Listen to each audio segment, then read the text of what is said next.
نبی پاک نے بڑی مونچھیں نہیں پسند کی، حضور کو اچھی نہیں لگتی۔ ایک بات پوچھتا ہوں آپ سے، یہ درد دل ہے میرا اور صرف سمجھانے کے لیے عرض کر رہا ہوں، کوئی تنقید نہیں، اللہ تعالیٰ مجھے نیت کا وضو عطا کرے۔ ایک بات بتانا، اگر بہو کھانا پکا کے لائے اور سالن سے بال نکل آئے تو پھر اس کا کیا حال ہوتا ہے؟ کئی تو بوڑھے پلیٹ اٹھا کے دیوار میں مارتے ہیں، ایسا ہی ہوتا ہے نا، یہ کیا ہے؟ اور اگر کبھی روٹی سے نکل آئے تو بیوی صاحبہ کا کیا حال ہوتا ہے؟ یہ کوئی طریقہ ہے کھانا پکانے کا؟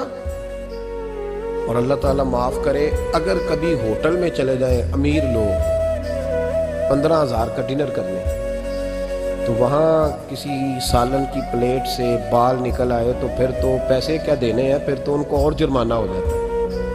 یہ تو سارے بال نکل آئے تو مشکل، اور ویسے بھی جو نفاست ہے نا طبیعت کی، اس پر بوجھ بنتا ہے، بال کھانے میں ہو آٹے میں ہو تو بوجھ بنتا ہے۔ تو بڑی مونچھوں والا دوست